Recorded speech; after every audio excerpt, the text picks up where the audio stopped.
Assalamualaikum warahmatullahi wabarakatuh. Allahumma barik Nabi Muhammad. Al-Fatihah. A'udzu billahi minasyaitonir rajim. Bismillahirrahmanirrahim. Alhamdulillahi rabbil alamin. Arrahmanir rahim. Maliki yaumiddin.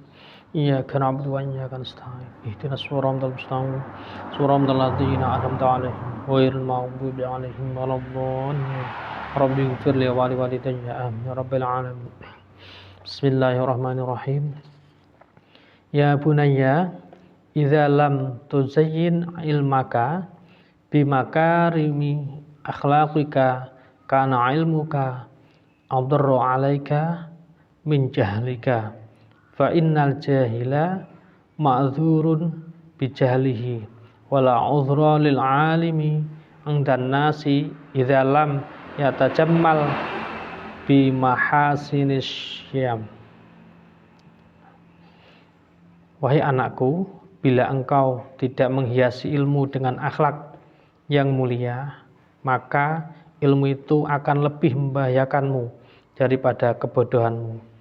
Karena orang yang bodoh dimaafkan karena kebodohannya, dan tiada maaf bagi seorang yang alim atau pandai di hadapan manusia bila tidak menghiasi diri dengan akhlak yang baik. Jadi sebagai seorang anak, ya, kita dituntut untuk menghiasi ilmu. Kalaupun kita sudah belajar, ya, sudah punya ilmu, ya, dihiasi ilmu itu dengan akhlak yang mulia. Jadi seorang yang berilmu itu kalau ilmunya banyak, bukan malah menyombongkan diri, ya, malah semakin memberikan manfaat atau perhatian kepada orang lain. Seperti padi itu, ya, padi itu semakin berisi semakin menunduk, menunduk atau tawadhu, rendah hati. Orang yang berilmu pun juga demikian, ya. Jadi semakin banyak ilmunya, semakin lama belajarnya, jadilah orang yang berilmu juga berakhlak mulia. Nah, ilmu itu akan membahayakan dari kebodohan. Jadi kalau orang yang bodoh, orang lain akan memaklumi, oh ya memang kemampuannya seperti itu. Nah, wonge wis ngono ya dimaklumi. Tapi ya, kalau orang itu pandai melakukan kesalahan, okay, orang alim itu melakukan kesalahan, itu orang itu sulit melupakan kesalahannya, karena dia orang dianggap sudah pandai kok sampai ceroboh melakukan hal yang seperti itu. Makanya untuk menghiasi ilmu itu dihiasi dengan akhlak yang baik. Dengan akhlak yang baik itu menunjukkan berarti ilmunya diamalkan. Jadi ilmu tidak hanya diketahui, diamalkan untuk manfaat yang baik. Ya bunayya la ta'tamid ala muraqabati laka fa inna muraqabataka afdalu wa anfa'u mim muraqabati laka.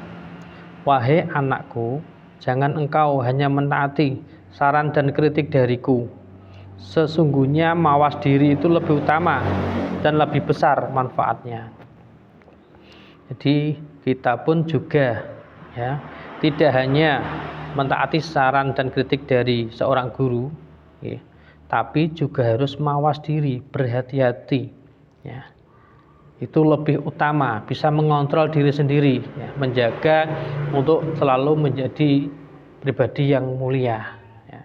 Dijaga kalau sudah berilmu, dijaga, berhati-hati, jangan sampai, ya, banyak salah dalam melakukan sesuatu. Maksudnya tidak sama dengan ilmu yang dipelajarinya. Itu harapannya seperti itu. Makanya mawas diri itu penting.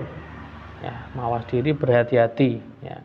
Berpikir dulu baru bertindak. Enggak boleh, ya, bertindak tanpa berpikir, itu ngawur, ya. Enggak boleh. Kita sebagai manusia diberi akal, disyukuri dengan berpikir.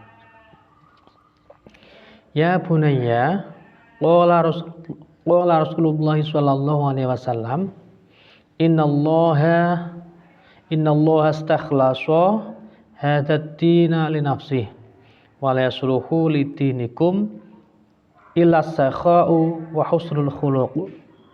Ala fazayyinu dinakum bihima. Wahai anakku, Rasulullah sallallahu alaihi wasallam pernah bersabda, sesungguhnya Allah mensucikan agama ini, agama Islam, karena dirinya. Tidak akan suci agamamu kecuali dengan sifat dermawan dan baik budi pekerti. Hiasilah agamamu dengan keduanya. Hadis riwayat At-Tabrani dari Imran bin Husain. Nah, ini berarti dari hadis. Hadis itu berasal dari Nabi Muhammad. Hadis itu adalah sumber hukum Islam yang kedua setelah Al-Quran. Jadi orang Islam itu panutannya Al-Quran, yang kedua hadis. Hadis itu baik ucapan, perbuatan, ketetapan dari Nabi Muhammad SAW. Nah, Nabi bersabda berarti Nabi menyampaikan, mengucapkan bahwa Allah itu mensucikan agama itu ya karena dirinya. Jadi karena Allah sendiri. Jadi tidak akan suci agama itu kecuali dengan sifat dermawan dan budi pekerti. Jadi dengan agama yang baik itu dihiasi dengan sifat dermawan, ya. Suka memberi dengan budi pekerti yang baik. Jadi dihiasi, orang beragama itu dihiasi dengan sifat yang baik dan perilaku yang baik. Insya Allah kalau sifatnya baik, perilakunya baik, orang yang diajak pun akan merasa senang dan mau mengikuti. Itu untuk ngaji kita kali ini. Semoga ngaji kita selalu dalam arahan, lalu dalam bimbingan dari Allah Subhanahu Wa Taala, dan kita menjadi orang yang beruntung di dunia sampai di akhirat kelak. Amin ya rabbal alamin. Selanjutkan untuk lain hari ini kita sudah sampai bab awal sudah selesai. Nanti untuk berikutnya kita pada bab yang kedua. Terima kasih. Akhirnya dengan bacaan alhamdulillahirabbil alamin. Assalamualaikum warahmatullahi wabarakatuh.